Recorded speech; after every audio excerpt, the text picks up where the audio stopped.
नमस्कार दर्शकबिन, हाम्रो 12 भाइ मिडियाबाट म कान्छो भाइ झिङ्गा र मेरो क्यामेराम्यान लालासँग हामी यो गाउँको चुनावी माहौलको बारेमा केही प्रतिक्रिया दियौँ। चुनावी माहौल छ, यहाँ एउटा दिदी पनि हुनुहुन्छ, हेरौँ अब यो दिदीसँग हामी के प्रतिक्रिया लियौँ। चुनावको माहौल कस्तो चलिरहेको छ? नमस्ते। नमस्ते। अनि हजुरको यहाँको गाउँपालिकामा चुनावको माहौल कस्तो चलिरहेको छ? तपाईँ यो पालिको चुनावमा कसलाई दिन चाहनुहुन्छ? म त तपाईँलाई नै दिन्छु। किन तपाईँको उठे छैन र? किन तपाईँको उम्मेदवारी उठे छैन र? होइन, तपाईँले गलत बुझ्नुभयो। म त रिपोर्टिङ पो गर्न आएको हो त। डिस्टर्ब गर्न आउँछ। ल, दिदीको जानकारीको लागि धन्यवाद। अब हामी अरू व्यक्तिहरूको पनि प्रतिक्रिया लिन जानेवाला छौँ। अघिको हामीले दिदीसँग प्रतिक्रिया लिइसकेको छौँ, अब हामी भाइसँग पनि प्रतिक्रिया लिनेवाला छौँ। आऊ भाइ, यता आऊ। के छ भाइ, सन्चै छौ? एकदम सन्चै छु दाइ, एकदम सन्चै छु। भाइ, योपालि त चुनावको माहौल छ त, अनि यसपालि पनि पुरानोलाई भोट दिने कि नयाँलाई भोट दिने त? क्रान्ति ल्याउने हो कि होइन त यसपालि? हो दाइ, योपालि त क्रान्ति ल्याउनुपर्छ हामीले। क्रान्ति, मासु भात र 1 लिटर तेलमा बिक्ने जमाना गयो। अब हामीले भने क्रान्ति ल्याउँछौँ। हामी युवा भने क्रान्तिको लागि हो भनेर बुलन्द भएर हामीले देखाउनेवाला छौँ। त्यस्तो क्रान्ति ल्याउनेछौँ कि यो क्रान्तिले हाम्रो देशलाई 5 वर्षमै बुलन्द आवाज लाग्छ। बुलन्द। अहिले म चाहिँ एकदम हतारमा छु। अहिले अब म तपाईँले मेरो यति प्रतिक्रिया दिइहालेँ, अहिले नै म निस्किन्छु। हस् त। तपाईँ नै जित्नुहुन्छ। तपाईँ नै। तपाईँ कुन पार्टीको हुनुहुन्छ? म होइन सर, तपाईँ नै जित्नुहुन्छ। अरे यसो खर्च चाहिँ अलिकति सर। तपाईँ त झोले हुनुहुन्छ त। तपाईँ त पैसामा बिक्नुहुन्छ। तपाईँ त झोले हुनुहुन्छ। उता जानुहोस्। दर्शकबिन, यसपालिको चुनावदेखि हामीले हाम्रोलाई भन्दा पनि राम्रोलाई भोट दिनुपर्ने हुन्छ। यसपालि पनि पैसामा नबिक्नु होला। ए बुढा, कहाँ यहाँ झोलेसँग मासु भात त पैसा 5-5 हजार बाहिर छ। तपाईँहरूले भर्खरै देख्नुभयो, यस्तो नमुना बनेर चाहिँ तपाईँहरूले आफ्नो कीमती मत बर्बाद नगर्नु होला भन्न चाहन्छु। धन्यवाद।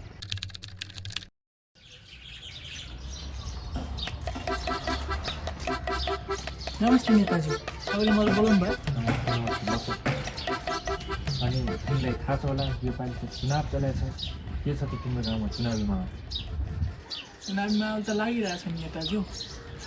कस्तो चुनावी माहौल त लागिहाल्छ नि। योपालि मलाई भोट चाहिँ कति आउँछ भन्ने छ।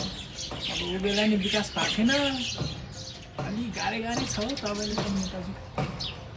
त्यस्तो कुरा गरेर हुन्छ? तिम्रो गाउँबाट मलाई कम्तीमा पनि 10,000 भोट घस्नुपर्छ। तिमीलाई थाहा छैन? तिम्रो गाउँ त मेरो कोर एरिया हो भनेर। त्यहाँबाट नि भोट आएन भने मैले कसरी जित्ने? तिमीले त्यसो भनेर हुन्छ? तिमीले साथमा दिए कसले दिने मलाई? साथ त दिउँला नेताजी, तर मलाई अरू कुरा थाहा भएन। मलाई तिमीले 10,000 भोट पक्का गर्नु पऱ्यो। तिमीलाई म फ्री टिकट, फ्री भिजामा तिमीलाई म विदेश पठाइदिन्छु। हो नेताजी? तिमी दुबई जान चाहन्छौ नि, होइन? हो, फ्री टिकट, फ्री भिजामा तिमीलाई म दुबई पठाइदिन्छु। तिमीलाई मेरो छाप त थाहा नै छ होला। यहाँनिर ट्याक्स सिकाएर कम्तीमा 10,000 भोट छ नि। यसमा यो हाम्रो प्रतिनिधिको भयो, प्रत्यक्षतर्फ यो, अनि हाम्रो समानुपाततर्फ यो ट्याक्स मिलाएर तिमीले सिकाउनु हो नि। म विदेश त जान्छु होइन नेताजी? विदेशको जिम्मेवारी मैले तिमीलाई विदेश पठाउने जिम्मा मेरो। उहाँ नेतालाई स्वागत गर्न बसिरहनु भएको छ। हजुरको शुभ नाम के हो? मेरो नाम भगटे हो। अनि यसपालि हजुरको नेताले जित्नुहुन्छ त? जितिहाल्नुहुन्छ नि, हाम्रो भेडा पार्टीको नेताले जितिहाल्नुहुन्छ नि। तपाईँ के कुरा गर्नुहुन्छ? हाम्रो नेता आउनु भइसक्यो। साइड लाग्नु।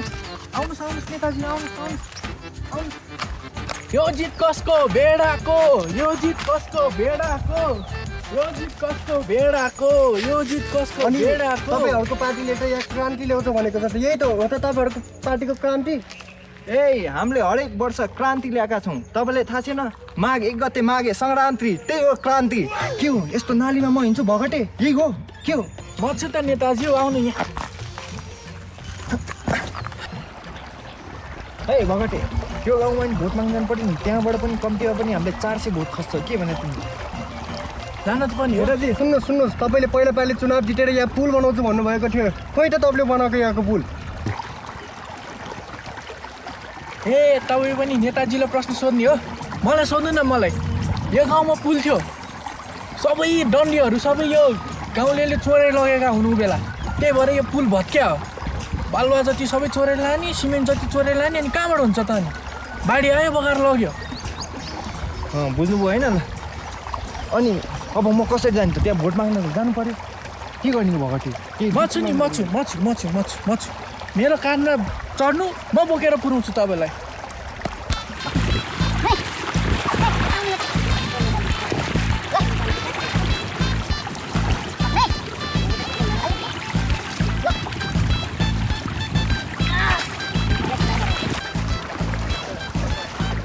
जहाँ पनि तपाईँको लागि म जे पनि गर्नु सक्छु नेताजी तपाईँ हुकुम मात्र गर्नुहोस् न मलाई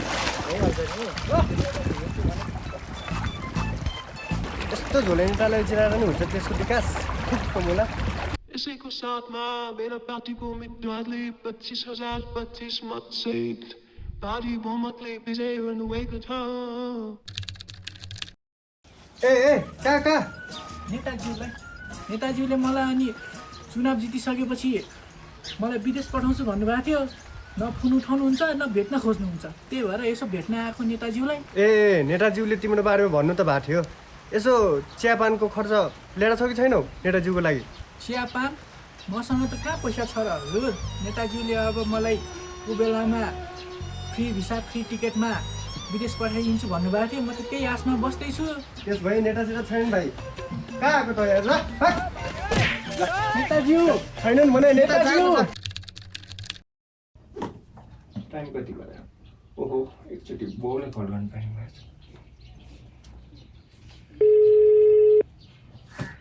छोराले फोन गर्यो त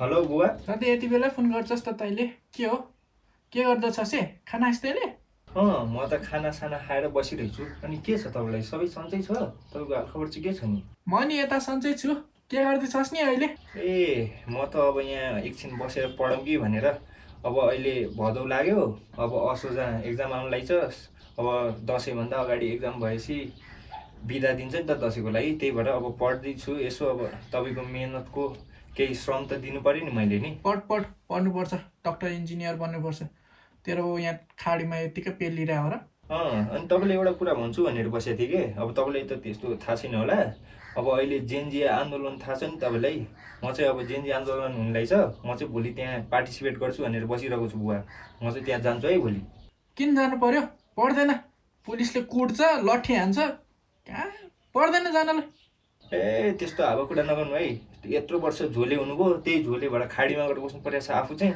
अब मलाई पनि नजा भनेर फेरि किचकिच चाहिँ नगर्नु नि म चाहिँ जाने हो नि फेरि पढ्दैन एकचोटि भने नि लाग्दैन तँलाई म चाहिँ जान्छु है मलाई चाहिँ ल्याङल्याङ नगर्नु यस्तै ल्याङल्याङ गर्ने भने कलसल राख्नु जानु खड्यो त फेरि हेलो छोरा अहिले भने त के मान्थ्यो र हौ आज भोलिका केटाकेटीहरू जिद्दी भनेपछि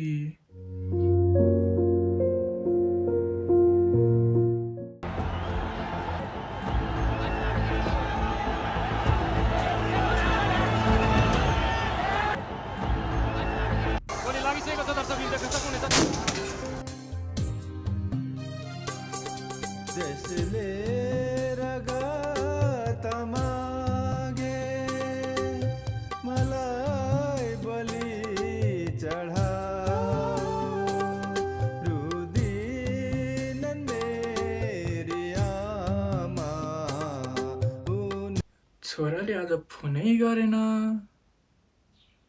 सधैँ यति बेला फोन गर्थेँ आज के भएछ साथीहरूकोमा गयो नि फोन त गर्थ्यो गरे हेलो हेलो म चाहिँ नेसनल ट्रमा सेन्टर हस्पिटलबाट बोलेको तपाईँको छोरा चाहिँ जेएनजी आन्दोलनमा मृत्यु भएको हुनाले कृपया लास पुज्दिन हस्पिटल आइदिनु होला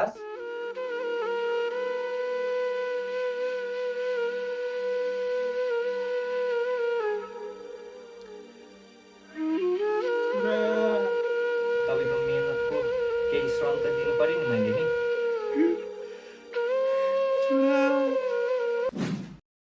भोट केमा भेडामा भोट केमा भेडामा भोट केमा भेडामा भोट त भेडामै होला नि हजुरको होइन हो योपालि भेडामै दिनुपर्छ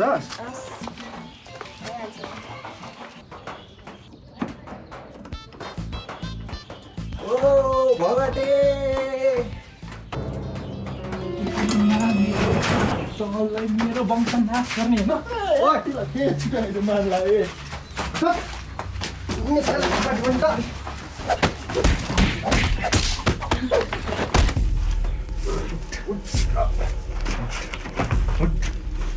के सोचिस् तैँले हामीहरूले एकजना मात्र मारे हौ युपिएससीको एक्जामको बेला एकजना, त्यसपछि राजावादी आन्दोलनमा 2 जना, त्यसपछि मरे 74 जना। अलिअलि हिंसा हत्या हुन्छ। के ठुलो कुरा हुन्छ? देशमा परिवर्तन आउनको लागि मर्छ। किरा मस्ती नआउनु हाम्रो लागि सबैजना। देशमा परिवर्तन आउनको लागि अलिअलि मान्छे मर्छ, बुझिस्? त नाथे एकजनाको भोटले केही फरक पर्दैन, बुझिस्? हौ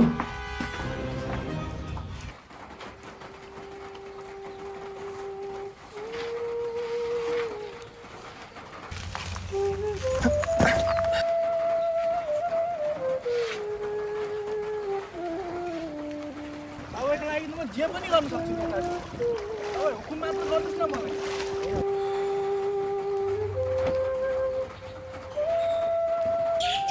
तिमीले त्यसो भनेर हुन्छ? तिमीले साथमा दिए कसले दिनु मलाई?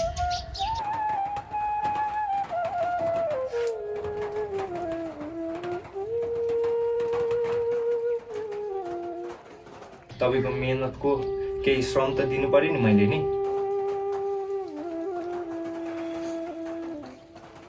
तपाईँको छोरा चाहिँ जेनजी आन्दोलनमा मृत्यु भएको हुनाले कृपया लास खोजिदिन हस्पिटल आइदिनु होला।